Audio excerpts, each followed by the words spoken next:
मुझसे कोर्ट में उलझने से बेहतर यही होगा गोविंद कि मामले को बाहर ही रफा दफा कर देते हैं। तुम तो जानते ही हो कि इंद्रजीत चड्ढा कभी शिकस्त नहीं खाता। चड्ढा, तूने कभी बच्चों को बिजली की तार से पतंग उतारते हुए देखा है? क्या? कुछ तारें ऐसी होती हैं जिसमें से उलझी हुई पतंग बच्चे भी उतार लाते हैं। ये और बात है, दामिनी के केस को छेड़कर जो तार तूने छू लिया है, बिजली का वो झटका लगेगा कि तू झटकना भूल जाएगा। रस्सी जल गई पर बल नहीं गया। गुप्ता 4 लाख देने को तैयार है। एक छोकरी की इज्जत के लिए ये रकम बहुत है। बहुत तरक्की कर ली चड्ढा, कानून की दलाली से इज्जत की नीलामी तक आ गए। इस पेशे को भड़वागिरी कहते हैं। गोविंद, चिल्ला मत, नहीं तो ये केस यही रफा दफा कर दूंगा। ना तारीख ना सुनवाई, सीधा इंसाफ, वो भी ताबड़तोड़। चड्ढा, समझाओ इसे, समझाओ। ऐसे खिलौने बाजार में बहुत बिकते हैं, मगर इसे खेलने के लिए जो जिगर चाहिए ना, वो दुनिया के किसी बाजार में नहीं बिकता। मर्द उसे लेकर पैदा होता है, और जब ये 2.5 किलो का हाथ किसी पर पड़ता है ना, तो आदमी उठता नहीं, उठ जाता है।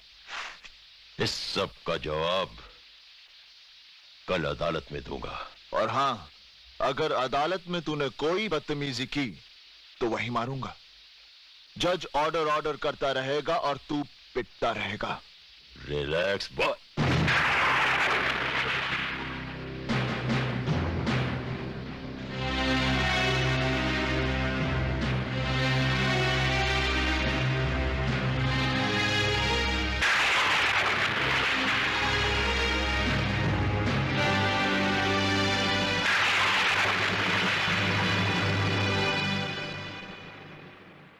मिलॉर्ड, ये दामिनी निहायत चालाक और काइया किस्म की लड़की है।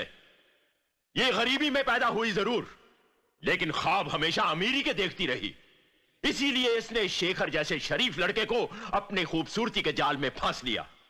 दरअसल इसकी नजर गुप्ता खानदान की तिजोरी पर थी, और जब अपनी पूरी कोशिशों के बावजूद यह तिजोरी की चाबी हासिल न कर सकी, तो जल भुनकर राख हो गई। जिस घर ने इसके सपने पूरे नहीं होने दिए, उससे इसने बदला लेने की ठान ली, और इस बात का फायदा उठाकर गुप्ता खानदान के दुश्मनों ने इसे पैसे देकर खरीद लिया, और उन्होंने एक बहुत बड़ी साजिश रची।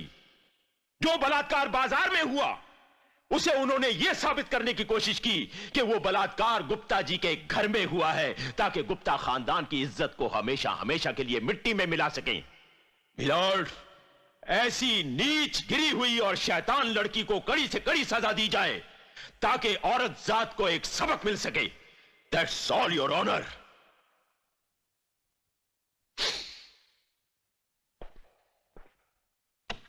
योर ऑनर, चड्ढा साहब ने मुझे कंफ्यूज कर दिया है। लगता है ये हिंदी फिल्में कुछ ज्यादा देखते हैं, क्योंकि इनका ये केस हिंदी फिल्मों की तरह है, जिसमें कई कहानियां उलझी हुई हैं। पिछली तारीख चड्ढा साहब ने कहा था कि दामिनी पागल है, और आज ये कह रहे हैं कि दामिनी चालाक है। इतनी चालाक कि वो स्कीम कर सकती है, साजिश कर सकती है, प्लान कर सकती है। मेरे ख्याल से मिलॉर्ड, जो लड़की पागल है वो चालाक नहीं हो सकती, और अगर वो इतनी चालाक है तो पागल नहीं हो सकती। इसलिए मिलॉर्ड, मैं चाहूंगा कि चड्ढा साहब को भी सरकारी खर्चे पर दामिनी की तरह पागल खाने भेज दिया जाए कुछ दिनों के लिए, ताकि जब ये ठीक होकर आए हमें ठीक ठीक बताएं कि दामिनी पागल है या चालाक, ताकि उसी हिसाब से मैं अपना डिफेंस तैयार कर सकूं। That's all milord. मिलॉर्ड, मैं ये साबित कर चुका हूं कि दामिनी एक गिरे हुए वो लोग होते हैं जो अपने घर में पली हुई लड़की का बलात्कार करते हैं। गिरे हुए वो लोग होते हैं जो अस्पताल में पड़ी लाचार लड़की का खून करवाते हैं। उस लड़की का बलात्कार गुप्ता साहब के घर में नहीं हुआ, और ना ही उसका खून हुआ है। उसने आत्महत्या की है, और उसके लिए मैं अपने गवाह पेश कर चुका हूं। और मैं उन्हीं गवाहों से कुछ सवाल करना चाहूंगा मिलॉर्ड। Permission granted.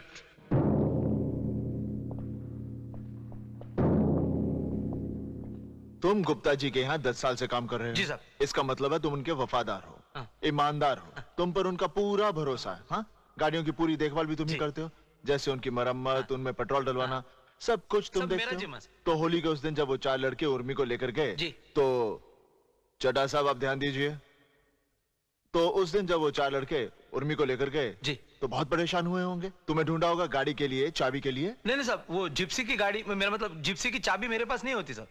तुम्हें कैसे मालूम कि वो जिप्सी में गए?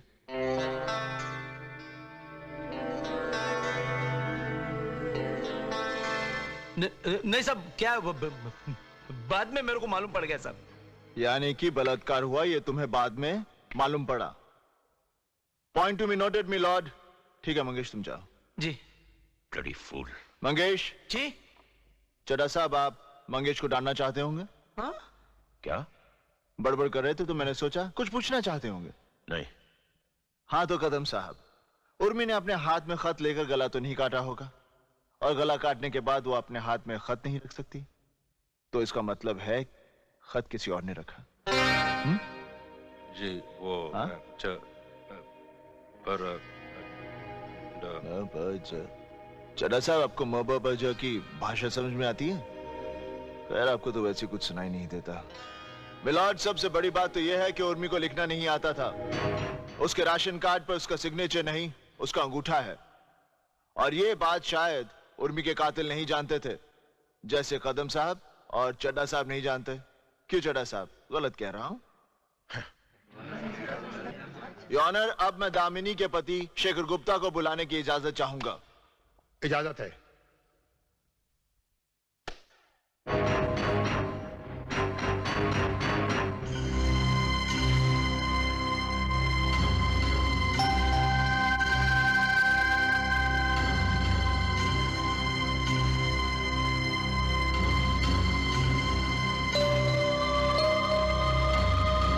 कहिए, जो कुछ कहूंगा सच कहूंगा। जो कुछ भी कहूंगा सच कहूंगा।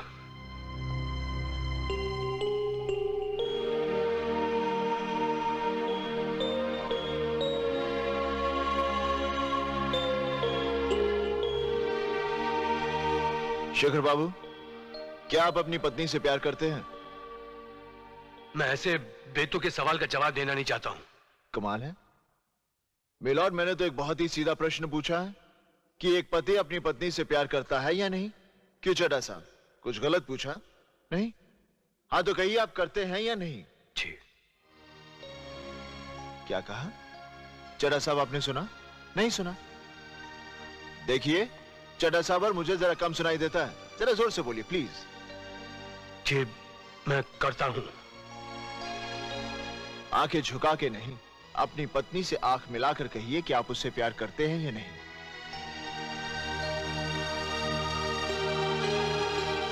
यह एक औरत के विश्वास का सवाल है। जी, बहुत करता हूं।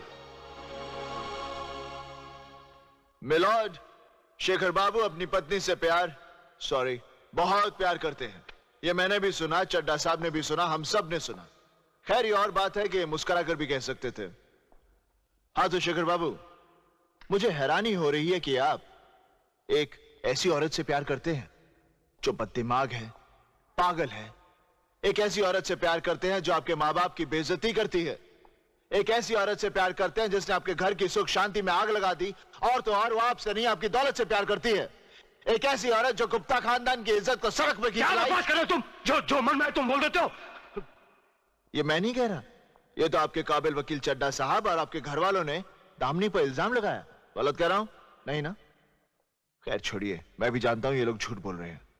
हाँ तो शेखर बाबू, आप ये बताइए कि होली के उस दिन जब आपकी पत्नी घबराई हुई आपके पास आई और आपको छत के ऊपर ले गई, जहां आपने उर्मी का बलात्कार होते हुए देखा, चड्ढा साहब आप ध्यान दीजिए प्लीज, तब आपने क्या किया?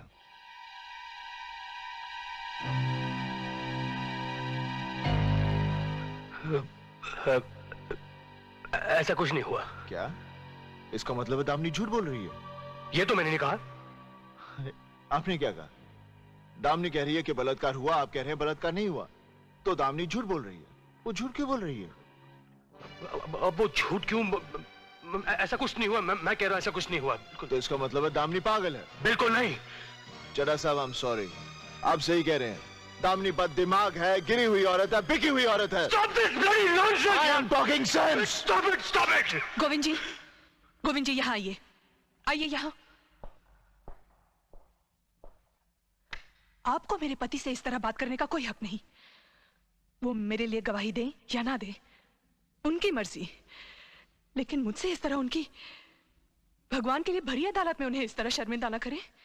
उन्हें जाने दीजिए। आप अपने आप को समझती क्या है? हाँ, क्या समझती है अपने आप को? जी। मैं आपका गुलाम हूँ, नौकर हूँ, खरीद लिया आपने मुझे। हाँ, अरे तुम जैसे 2 टके की औरत को मैं अपने बाजू में आने ना दूं। गोविंद, एक लफ्ज भी और मेरी पत्नी से कहा तो। सॉरी दामिनी। मिलॉर्ड, देखा आपने, जब मैं पति से कुछ कहता हूं तो पत्नी को बुरा लगता है, और जब मैं पत्नी से कुछ कहता हूं तो पति चिल्लाता है। यह बात साबित होती है कि इन दोनों के बीच बहुत गहरा प्यार है, जो ऐसे नाजुक वक्त पर भी चट्टान की तरह मजबूत है।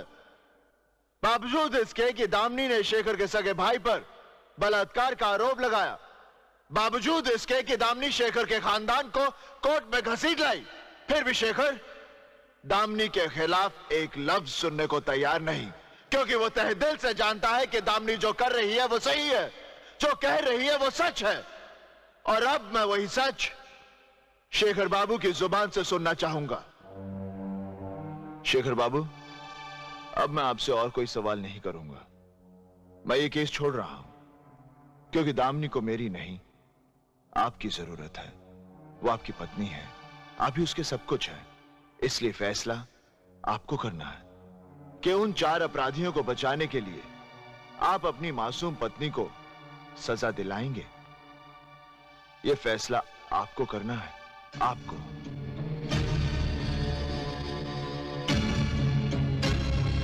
मिलॉर्ड, मेरी तो कुछ समझ में नहीं आ रहा है।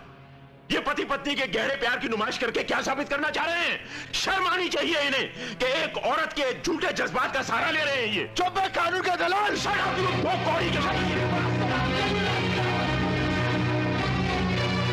Order order order.